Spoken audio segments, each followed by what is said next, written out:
Welcome to Watch Symposium. I'm Austin. Alright, so buying vintage. Now, I've always felt that buying any used watch is not for the faint of heart. It's tough and it's stressful and a million things can go wrong. Of course, I think the biggest fear is that you're going to get a fake. But, you know, there's other fears as well, that you're going to get a Franken watch, that you're going to get a watch that looks fine, but 2 years down the road, you realize has an ETA movement in it. Now, I've never heard of that happening, but, you know, there's no reason to believe that it couldn't happen.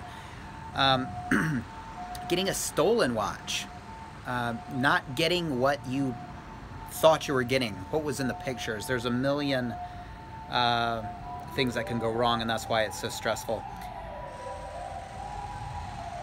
Why do people have to get hurt when I'm making a video? I don't get it. Anyway, you know, people have to be more careful. Anyway, I'll continue.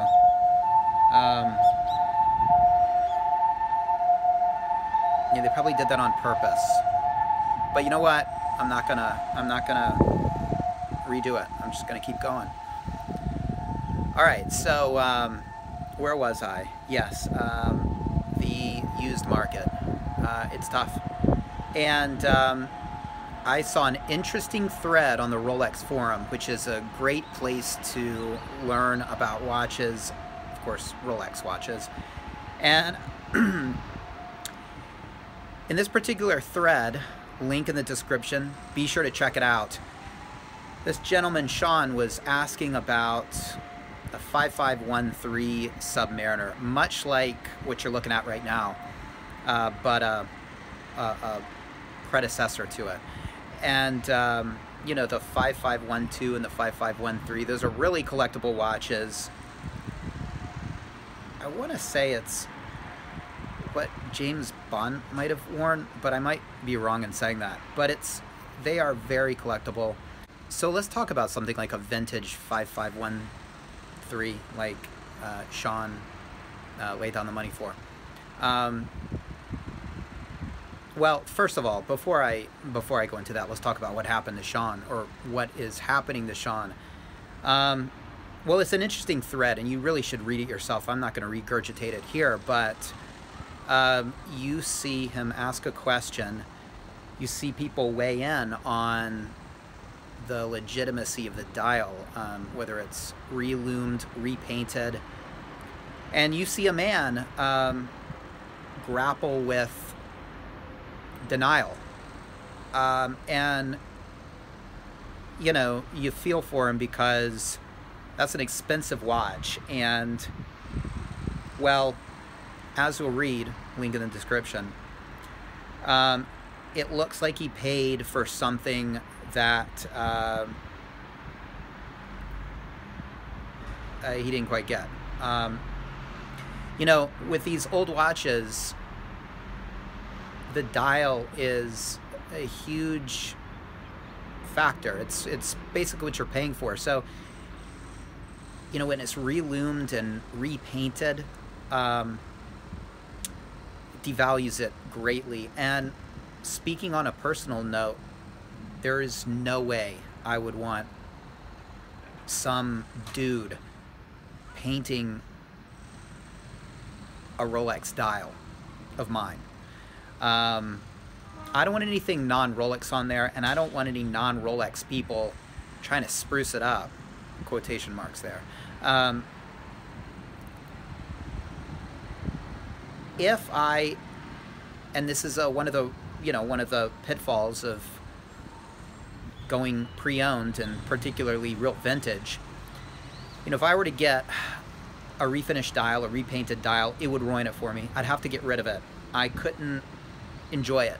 I would look down and I would think some I don't know, be nice here, some dude painted the Rolex dial, repainted it. I mean, I can deal with wear and whatnot, but you know, somebody going in after the fact and trying to make it look better. I don't know. There's just something so sacrilegious about it, in my opinion. It would really bother me. I wouldn't be able to wear the watch. I'd have to get rid of it. And then what do you do? You know, if you bought the watch, you know, unaware that it was repainted, you'll have to state that it was repainted. I mean, you can't pass on that sort of dishonesty, although you'd want to get rid of it ASAP, but you'd have to own up to it. You'd have to be honest about it. Otherwise, it could come back to haunt you. And plus, it's just kind of a dick move to pass it on to somebody else. You know, you gotta imagine somebody saving for ages for this watch, and the kind of destruction you do to their dream. You know, it's easy to imagine some rich jackass and, you know, buying this and buying that, and, you know, if he gets stuck with it, yeah, fuck it, he'll be fine. But the fact of the matter is, it could be somebody who really sweated for it, and I would hate to, well, I'd hate to do that to anybody, even the rich guy, right? But yeah, getting stuck with a repainted dial, nightmare, absolute nightmare. Anyway, check out that that thread. Check out that link. It's of course, it's very interesting. You can learn a lot about how to spot a repainted, refinished dial, and it's both entertaining and sad to hear and to read about Sean's reaction to it. It's a man in denial. It's a man who's, well, he's putting all his hopes in the fact that the people selling him the watch are going to say it's legit. They're going to be a bit biased about that, but their reputation is on the line. So hopefully they'll, you know, give him a fair assessment of the legitimacy of the dial, and hopefully he can get his money back if he's not completely happy. Now, let's talk about sort of vintage stuff. Now, I don't know if I would consider my watches vintage, like the sub you were looking at, but yeah, I think they're how would I say that? I wouldn't call them vintage. I would call them past models, right? Past models. When I think of vintage, I think of like 30, 40 years old. We're splitting hairs here. It doesn't really matter. But when you talk 40, 50, 60-year-old watches, that's just something I really couldn't do. Really, no matter how much money I had. Well, okay, if I had enough money and I could get something that was like new old stock, 50 years old, you're talking huge money for that. Okay, that's one thing, but to sort of,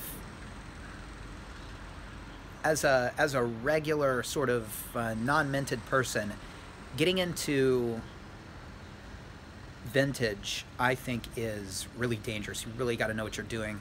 That's one of the reasons why the Rolex Forum is so valuable. You can check out other people's opinions on things, and get them to check things out, and that offers a measure of protection. But ultimately, when you go into it, it's going to depend on really how much education you have and how aware you are of things that do and don't match up, like the hands and the dial, and whether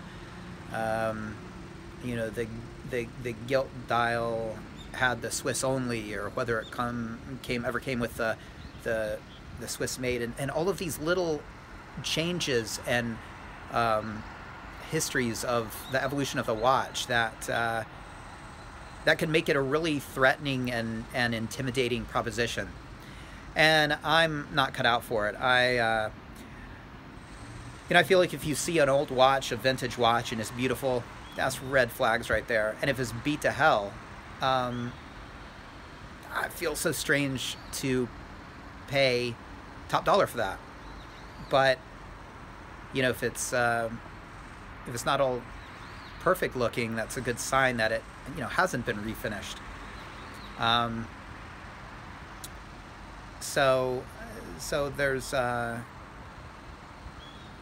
yeah, there's a lot to think about. And you know, when you pay top dollar for one of these old pieces, which is essentially like an old watch that perhaps is on its last leg, that you might not be able to get parts for if something happened, you're paying top dollar for it.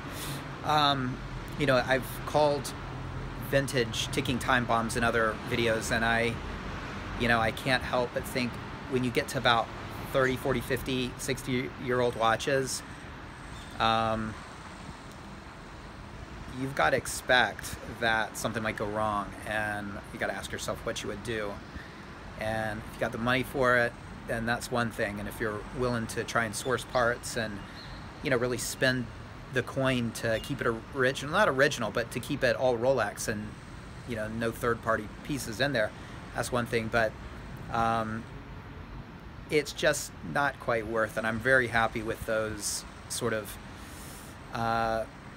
no longer produced yet widely available models. Anyway, if you haven't already, check out Sean's ordeal, and if it doesn't put the fear of God in you, I don't know what will when it comes to old vintage Rolexes and the pitfalls that you face. Thanks for watching. See you next time.